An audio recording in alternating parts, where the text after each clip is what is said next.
Welcome to Folding Towels, a podcast for massage therapists with Jackie and David. If you are enjoying our episodes and want to support the production, consider buying us a coffee. Your contributions help us bring you more insightful discussions and expert interviews. Follow the link in the show notes or visit buymeacoffee.com/Folding Towels podcast to contribute, and thank you for your support.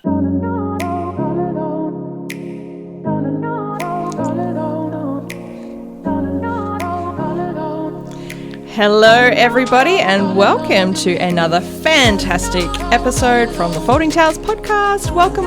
Hello David, you're here too. Hello Jackie. It's so exciting. I'm actually sitting across the desk from you today. And you have just had a massage. I have, so there will be mistakes happening because I pretty much want to go home and have a nap. Your right care now. factor is really low today. It's super low. It's a great place to be in.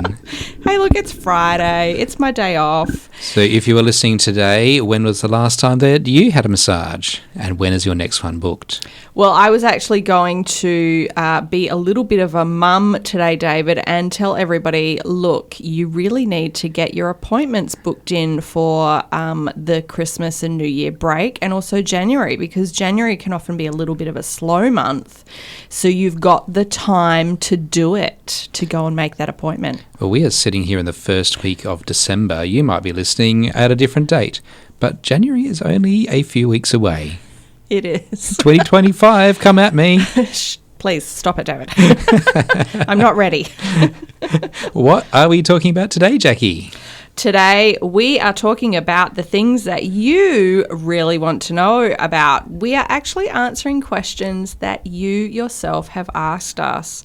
And look, if you have any more questions after this, please send us a message. We are on social media. We're on Instagram and Facebook, and you can talk to us. We do get some great messages from people, so please let us know what you want to hear about. And the questions that you have asked, they are doozies today, Jackie. I think we only have one or two really easy questions to answer. The others are a bit complicated. Yeah, and I think we're just going to say, yeah, perhaps. Well, can I go straight into the first question? Let's jump straight in, Jackie. This is kind of an easy one, and the question is from, I believe, Elle, who is a physio student, and I think she's here in South Australia. And the question is, are we doing any episodes on taxation and accounting? Is there a podcast on tax and super information? So are we? Well, the very short answer is absolutely, we have some episodes coming up next year. The longer answer is we haven't quite finished organising that yet, but we have a whole series planned for taxation, bookkeeping, superannuation, all of the things to do with running your own business, and potentially some things to do with payroll and managing staff and all that sort of stuff. So yes. The important thing is that Jackie and I aren't accountants or bookkeepers. Any, in inverted commas, advice we might give is arbitrary only, hence we are engaging an expert to actually give factual information. That is 100% correct. We are getting some accountants on the show, some bookkeepers, people that work in that field that know what they're talking about, because any advice from us is probably going to be quite wrong and incorrect. I'm talking mainly about myself there. David's probably a bit better than I am. Well, the reality is that, particularly around taxation laws change almost by the week, and it's hard enough keeping up with our own industry, let alone that one. We have. You're right. We have had heaps of changes within that industry very recently. And yeah, it can get quite complicated, and it can be easy for sole traders, but as soon as you start employing people, or maybe you have turned your sole trader business into a partnership or a company, that's where it really can get tricky. So we don't want to give you the wrong advice. So yeah, look out for those. And if you have a very, very simple business structure, sure, you can do some things yourself. But you know what? Sometimes it's easier just to give it to an expert and let them do it for you. Very true. Yes, so we'll get you some correct information. Look, the very first one that we are going to do in that series is probably going to be with the lovely Anna Mitchell from That Accounting Stuff, who some of you may have heard of. She's been talking about her business in the Facebook groups recently. She was a massage therapist. I don't think she's still doing massage therapy. I think she's doing accounting now. I didn't know that she used to be a massage therapist. I'm pretty sure that's correct. This is excellent because she will actually understand our industry. And I think finance is her first love, and that's why she's gone back to it. Please, hopefully, Anna corrects me if I'm wrong here, but she saw the need for massage therapists to have help with accounting stuff, and that's why she has a fantastic course available, which we have already set up, and we just need to record that episode. So very much looking forward to that. And many of you have told us that you are just bad with money, so let's get you some good information. All right, what is our next question, David? I love this one, and it's from a listener whose name is Riley Had a Dad. And Riley is asking about the logistics of travelling overseas for the purpose of upskilling and wants to know what our experience is with it and any advice that we might have. Now, personally, I have not travelled overseas for any training. Have you, Jackie? No, I have not. No. I think that's the dream for a lot of therapists. Yeah, so one of my teachers, Patricia Farnsworth, so back in the day, when you accessed your information only from books or from going overseas, or maybe you're in a position where you could bring someone over to Australia. So Pat travelled to the US a lot to train with John Barnes, who has a particular interest in myofascial release. It is really common for massage therapists to travel throughout the world to find very specific skills. There are a finite number of trainers here in Australia. There is a finite amount of training that our associations can deliver to us in bite-sized pieces.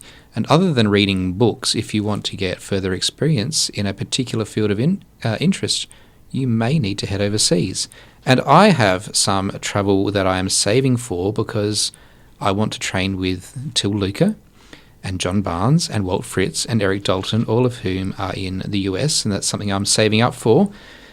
But before you make an expensive decision, because especially here in Australia, travelling to anywhere in the world is time-consuming and expensive, and then you have to book accommodation and then your education fees.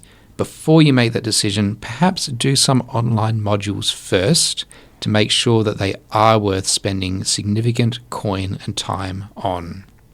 You don't want to get all the way there and go, oh my God, that just really wasn't worth it. Yeah, that guy's a jerk. Well, you do talk about Till Luca in particular all the time. I hear his name mentioned all the time, folks, from David.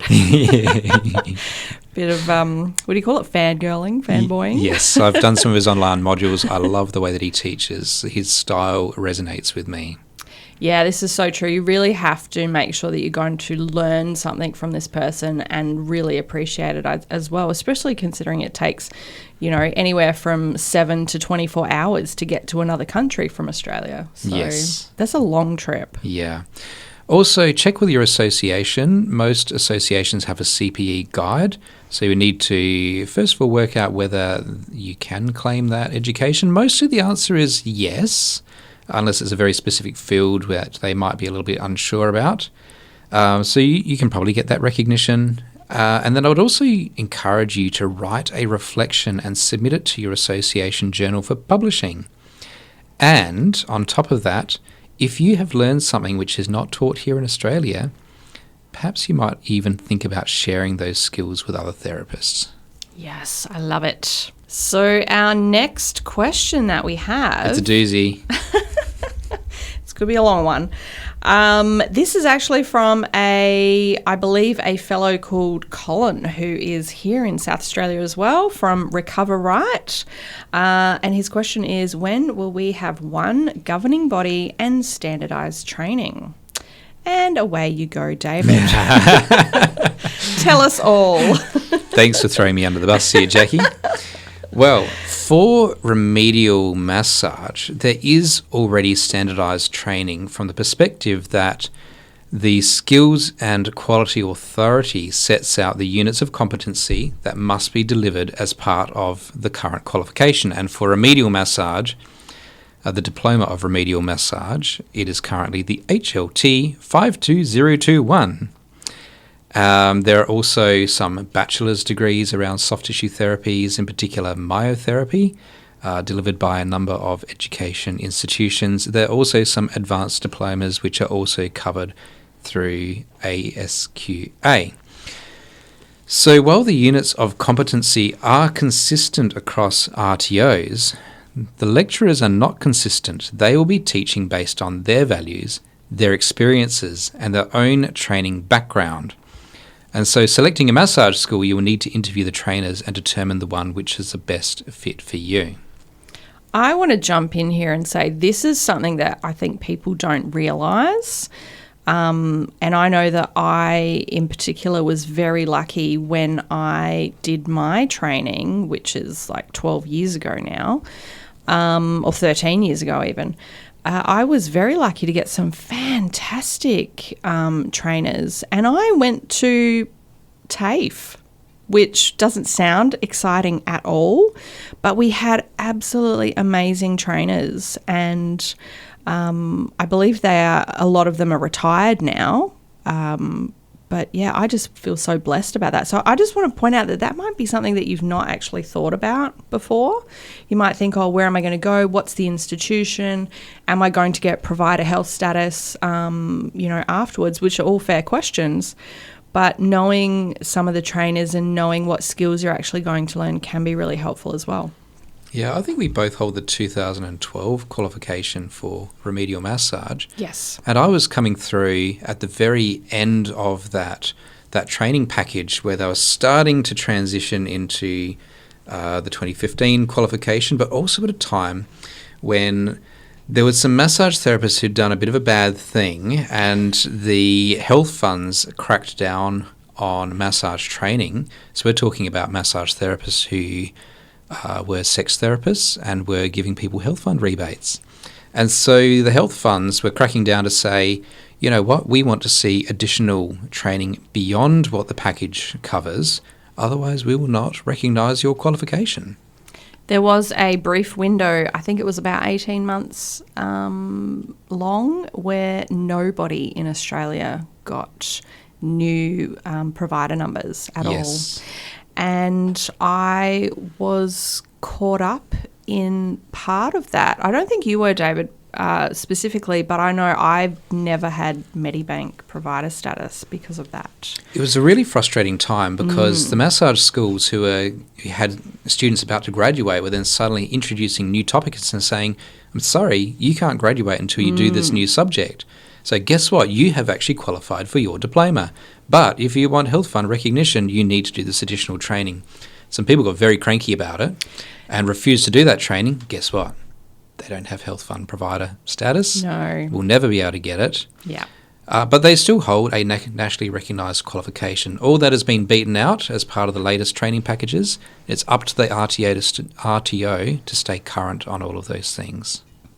Well, there are quite a few associations across Australia, in case you weren't aware. We've got AMT, which is the Association of Massage Therapists, Massage and Myotherapy Australia, ANTA, which is Australian Natural Therapists Association, ATMS, Australian Traditional Medicine Society, and then Myotherapy Australia, and also the Massage Association of Australia.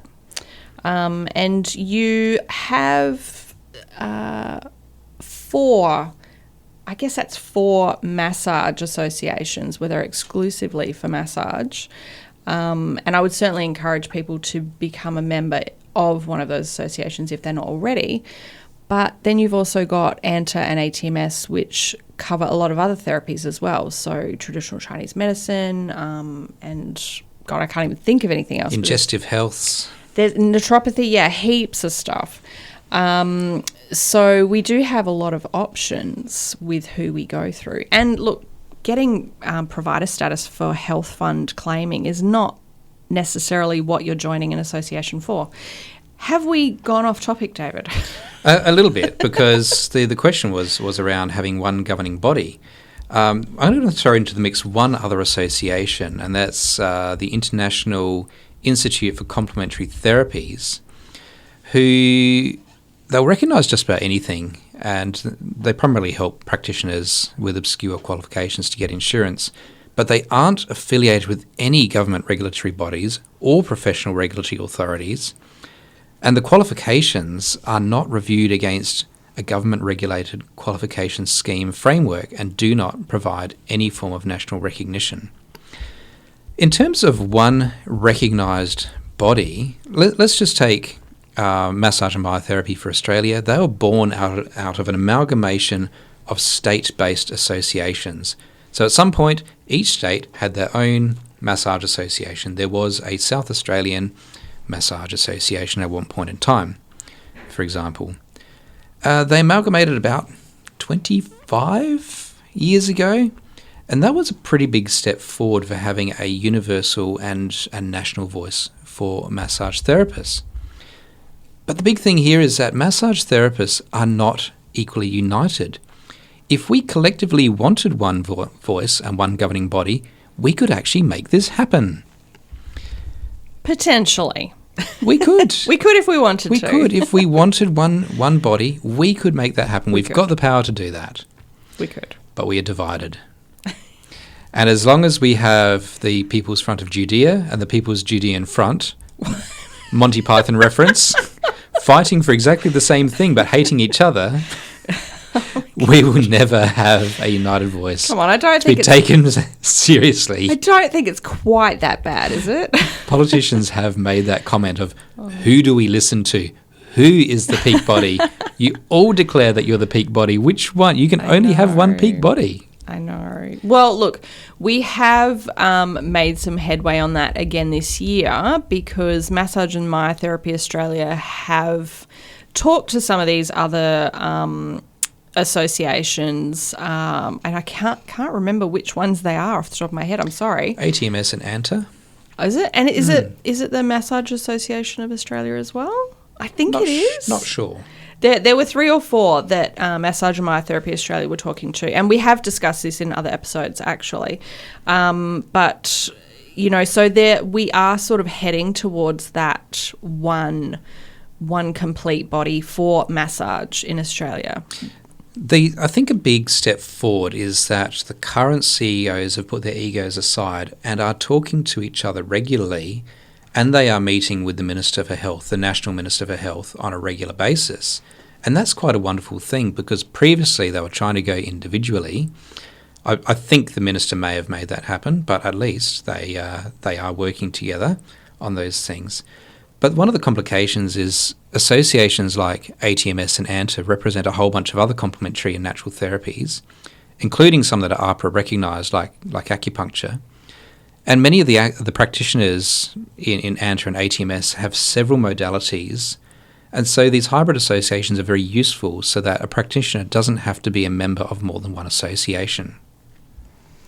It's really good, I think, that we're having a little bit more of a collective agreement in regards to that, because I know when we've talked to Anne Davey and Selena Hagen before from the Massage and Myotherapy Australia Association, they both really got across the fact that they are doing their very best in multiple different fronts to talk to different members of parliament and different governing bodies of this, that and the other to get massage more formally recognised. And like even little things like having it come up as a job description in, for instance, the census, when you have to fill out what is your job, what industry do you work in, massage is never in there. Never. We have to come under some kind of, some other kind beauty of therapy, healthcare, social work, something like that. Otherwise not classified. Yes.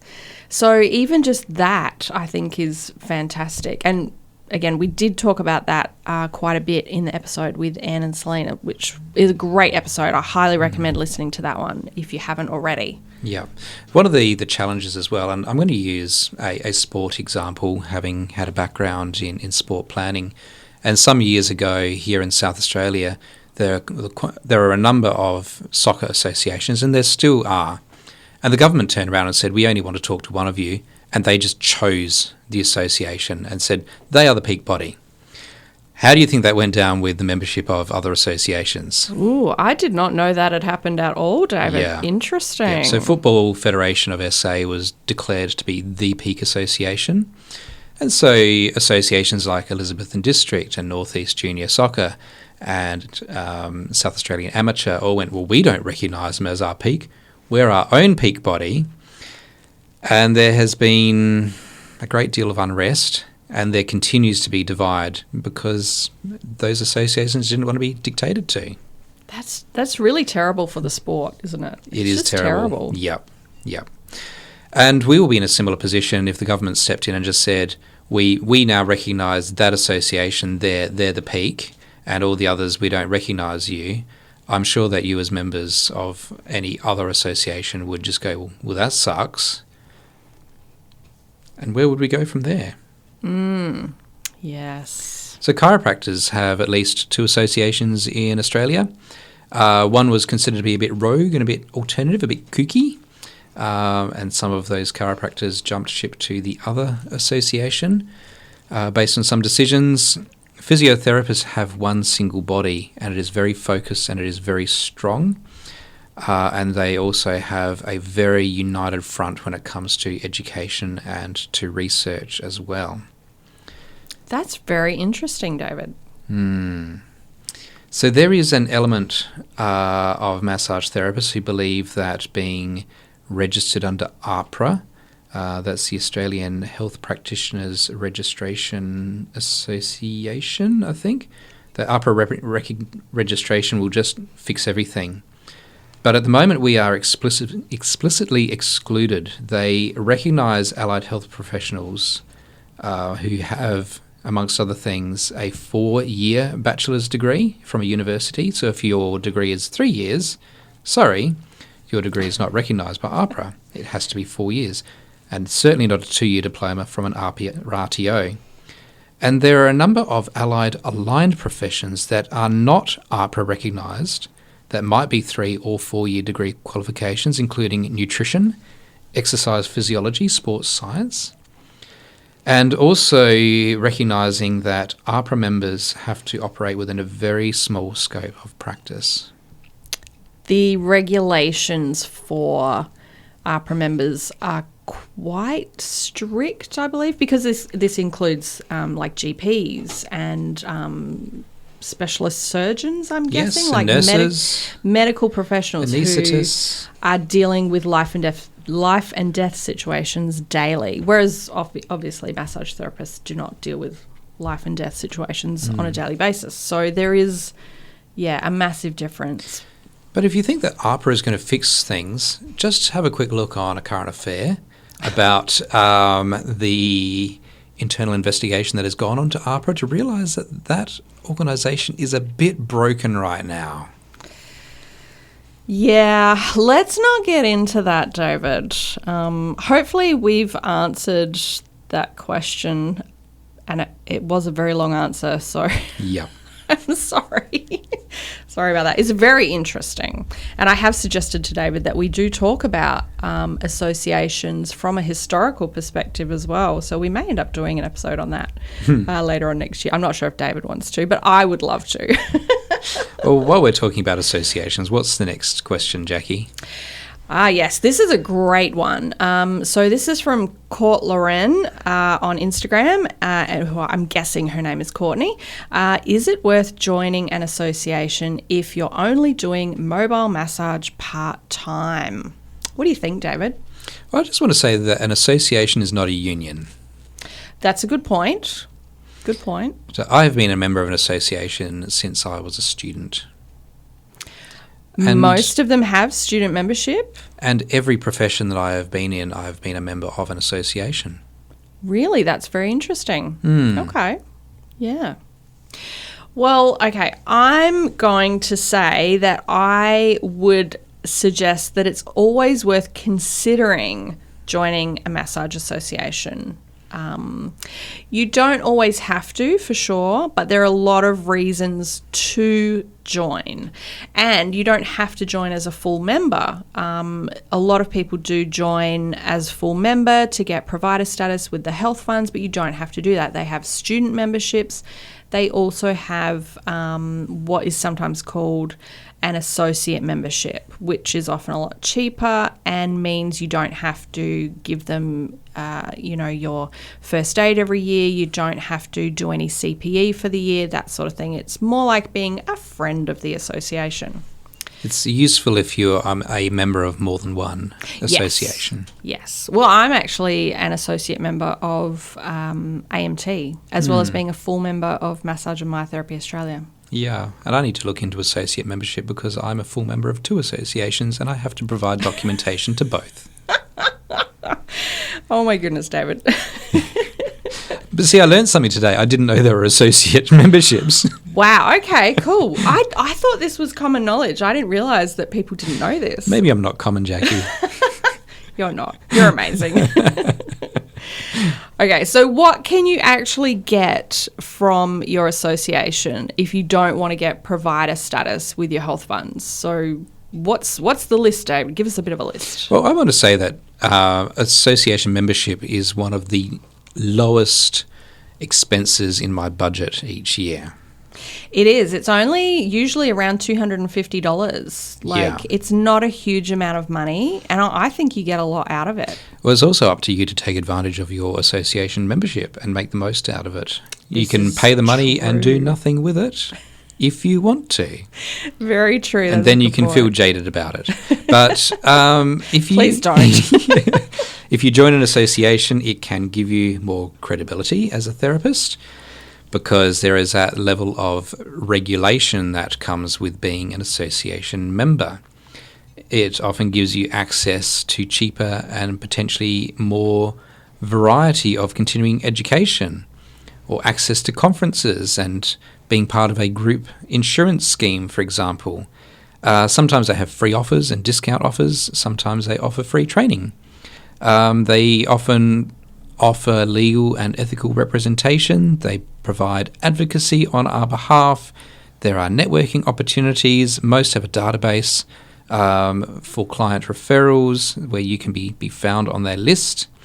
And they often also supply things like templates for marketing resources, for forms, for documents that you need to be an ethical practitioner. They'll sometimes run certification programs, and they are often involved in promotion of the industry. Because I'm a member of Massage and Myotherapy Australia, I know how all of that relates to that particular association. But I do know that most of the other associations offer, I would say, at least 90% of this. You might not always get cheaper insurance, but most of the time you can.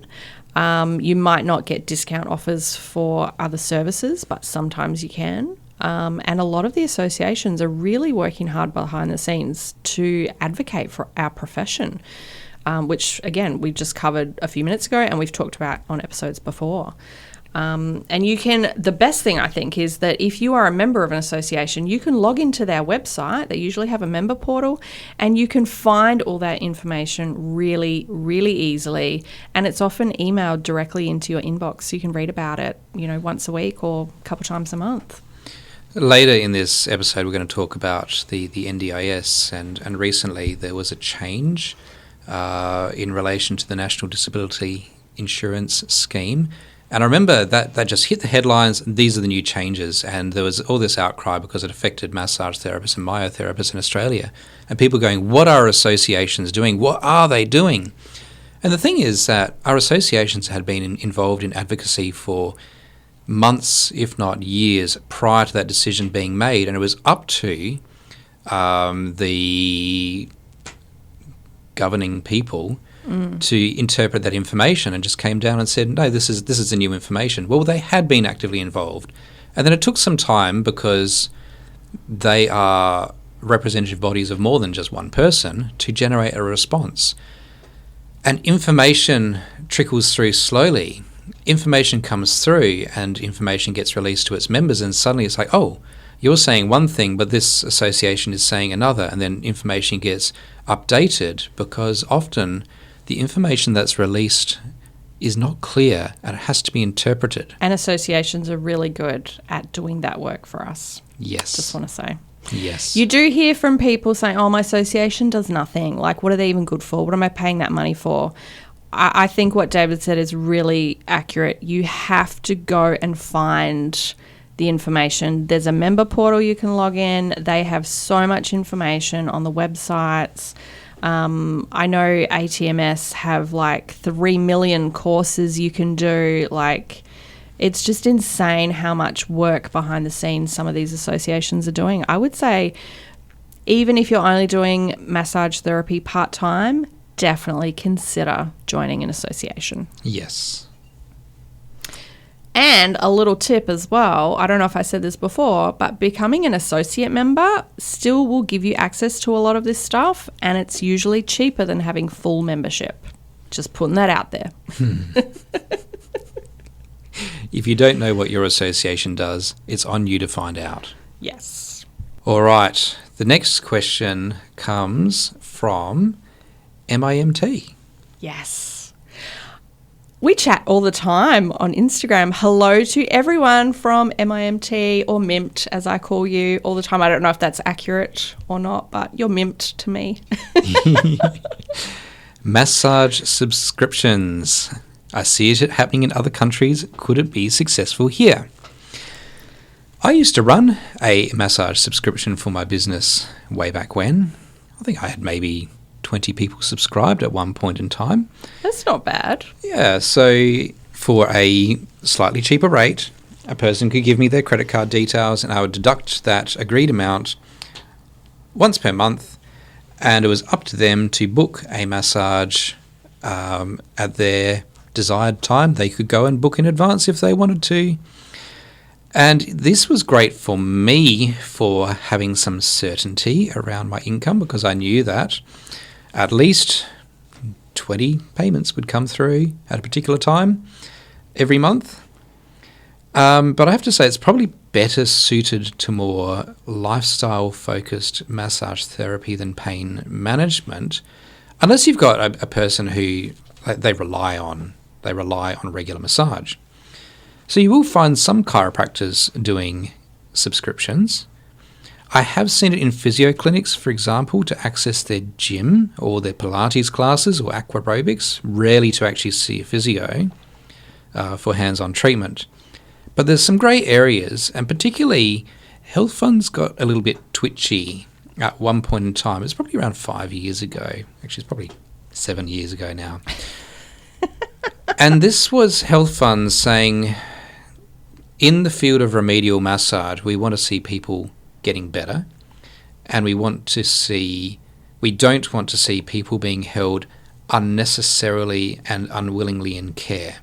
So they saw this as potentially a way to manipulate clients into staying for longer than they needed to.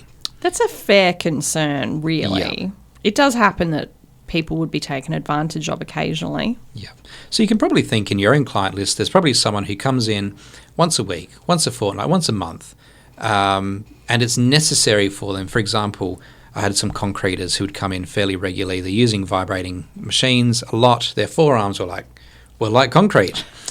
They had neuropathy in their hands, and massage gave them enough relief so they could do their job. And that's just the way it was. And they liked being on that plan. My own scheme was very flexible. I designed my scheme to be flexible because I wanted it to be. Some of these contracts are not. And years ago, before I wisened up to things, I went into a contract with a chiropractor. He did the scans. He told me that if I didn't do something soon, my spine was going to break, or that sort of manipulative language. Oh, dear. Presented me with a contract. All right, over the course of 12 months, we're going to get you to a point that's better than you are today. That stuff is definitely frowned upon by the industry. My scheme was quite flexible. You could cancel at any time without penalty. You get a full refund of any monies that I held on your behalf. Transfer that credit to any family or friend. You could gift someone your massage if you wanted to. You could take a payment holiday at any time.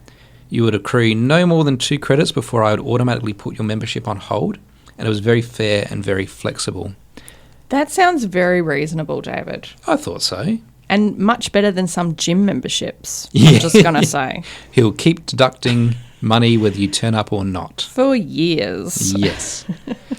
So I haven't found any legislation that would explicitly prohibit a massage membership. But if health funds are important to you, just remember that HCF, for example, doesn't like it when their members see you too often. So just go carefully and get some advice from someone that isn't a podcast. Good advice at the end there, David. This is another question from Mimt. And the question is, can we do an episode on the NDIS mess? It's a mess. The industry is going nuts at the moment. So this question was asked last week when there was a lot of chaos happening. We are probably not going to do a specific episode on this because things are still changing. It's changing rapidly. And it's very crazy and complicated. But let's try and address a little bit here for you. And even people who deal with this on a day-to-day basis are getting the information wrong. Yeah. Or information gets released and then there's an update. Yeah. Okay, so some background is that the National Disability Insurance Scheme, the NDIS, is one of Australia's largest social reforms, providing funding and support for individuals with disabilities so that they can live more independently and have fulfilling lives. The Productivity Commission was tasked in 2010 with investigating the feasibility of a disability insurance scheme due to growing dissatisfaction with dissatisfaction with existing systems. So prior to the NDIS, it was very common for a person to be put into an institution for care rather than living independently in community. And it identified fragmented and underfunded state-based services. And honestly, I think that is probably putting it very mildly. Like, there was so much not happening, really. So health is often delivered at the state level, and if a particular government of the day or a particular state may not be as wealthy as another state, health just may not be a priority. So a person with a disability in one state may have greater benefit and quality of life than a person in another state. That's interesting, thinking that one state might provide a lot more funding than another.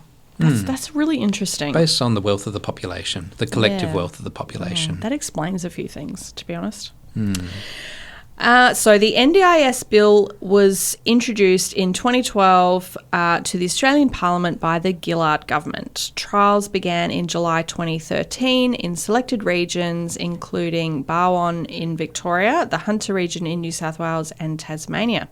I remember that happening, actually. And by July 2020, the NDIS had reached all regions of Australia. Recent reforms focus on participant-centred approaches and improving transparency.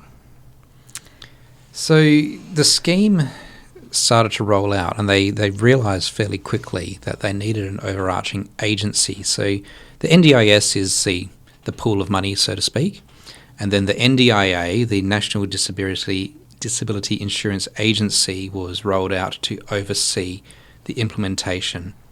And this agency continues to evolve as it addresses funding pressures, participant needs, and operational efficiency.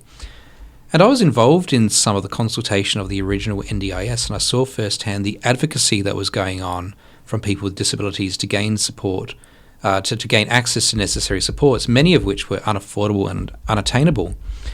And such supports, they had to be reasonable and necessary, and in very loose terms, those supports shouldn't or weren't accessible through usual means.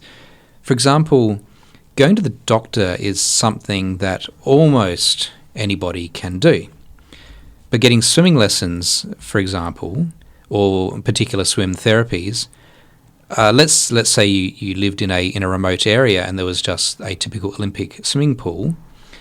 well, getting into the pool might be a barrier. And so funding was made available to provide things like lift equipment and training the instructors to work with someone who may require specific assistance, which might have been that barrier. But what we've seen in the NDIS is what I call the white van syndrome. So the government rolls out an initiative. Take home insulation, for example, back in 2008, 2009. White van owners take one sticker off, they put another sticker on, and suddenly they're profiteering from this latest initiative. And we've seen similar with the NDIS, where health practices are escalating their rates to the maximum allowable. They may have been charging at, say, $150 per hour. Now they're charging at $280 because they're allowed to, for no other reason. Very unethical, yes, in my personal opinion. And because the NDIS is being delivered through private schemes and plan managers are private enterprises, plan managers are signing off on anything and everything if they feel that it loosely meets the objectives of the scheme. And I have received numerous emails from expert coaches who, for a sizable fee, will prepare all the necessary document and, in their words, cash in on the growing NDIS sector. So some allied practices have made a decision to abandon their bread and butter MSK clients, sports therapies and post-surgical rehab, for example, in favour of only seeing NDIS participants. And these responses are in the favour of the practitioner and the practice, and not on the best interests of the person who is needing the supports. Those supports are designed to assist the participant towards their goals and represent value for money, and would otherwise not be available from a specific person or agency or body or systems of service. I know this may come as a surprise to a lot of people, but in the original legislation, remedial massage and myotherapy provided by a qualified remedial massage therapist or myotherapist has never been explicitly allowed under NDIS participants. As the NDIS transitioned from government oversight to individual plan management by the private sector, plan managers and those who were self-managed started to claim supports that you and I might perfectly consider reasonable. But these days, many of those claims are being found to be unreasonable and outside the scope of what the NDIS was set out to achieve. The media has really honed in on some of those supports and really tugging at the heartstrings of people who don't live with disabilities or may not have family members with disabilities, and things like art therapies and music therapies, access to things like sex therapy, particular aids are being looked at very specifically by the media without any further context. And consequently, that is also driving a lot of the political pressure as to, hang on, what exactly are you signing off on? And hence why we've just seen this exclusion of massage and myotherapy, which is following in the footsteps of some very typical things. We've seen it, for example, through the pandemic, with allied health supports being allowed to operate and allied aligned or complementary therapies being shut down. Or, for example, working with veterans with DVA claims. An allied therapist can deliver massage therapy, so a physiotherapist, an occupational therapist, a chiropractor, for example, can deliver remedial massage, but a remedial therapist trained in remedial massage cannot. And as an industry, we go, what the? That's ludicrous. It is. I 100% agree it is ludicrous. I agree. We need to look at this information in context. And if you don't have specific disabilities, you don't work with those people, you are not necessarily going to know what that person needs. It can be very individualized. You and I might need something completely different to each other, for instance, David. It's not a one-size-fits-all. And if we come back to that question around the national representation, we talked about Physiotherapy Australia, or the Australian Physiotherapy Association, having a very strong voice. One of the things that contributes to them being looked on favourably is that they have a very strong commitment to research. And the decision makers, who often don't have a hands-on health background, often have a public health background, will just turn around and say, well, show me the evidence. Show me that what you are doing works. And as an industry, while we do have a growing body of knowledge of research, and we've talked about that in detail across a few episodes now, research is happening. It is not in sufficient volumes to be able to make a difference yet. Such a complicated topic. And while our qualifications are not being taught in universities, access to good quality research is going to be hard. I don't even know what to say now, David. I feel exhausted. I know, it's a lot. That honestly, the whole thing is a lot. And then you mentioned the pandemic as well, and I just had awful flashbacks for arguing with people. Yeah. I'm like, I'm sorry, the Premier literally said XYZ, and I'm not even going there. Oh, what a crappy time that was.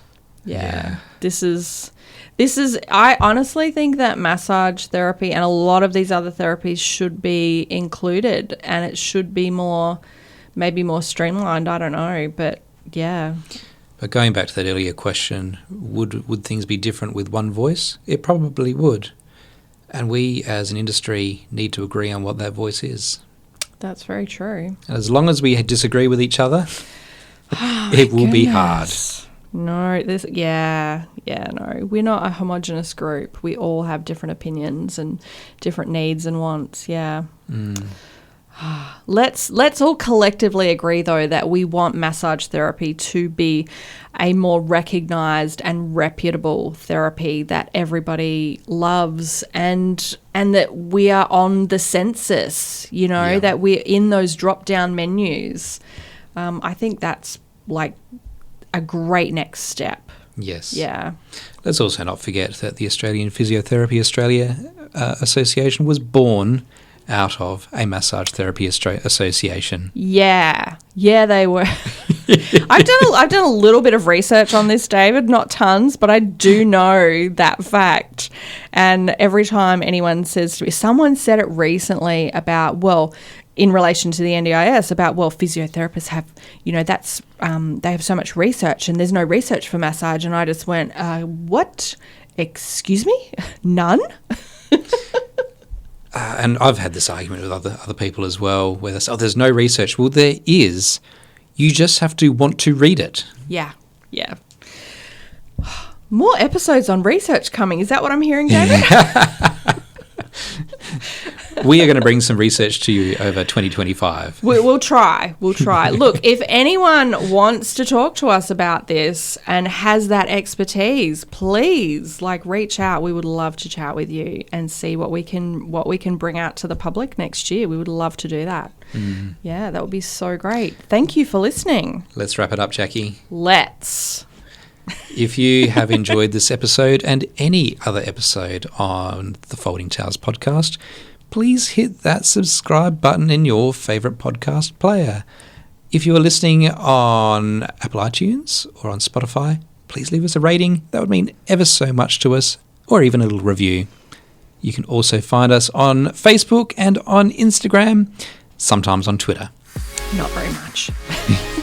Thank you for listening, everyone. We love hearing from you, and I hope you've really enjoyed hearing the answers to the listener questions. See you next time, I guess, David. Bye for now. Bye.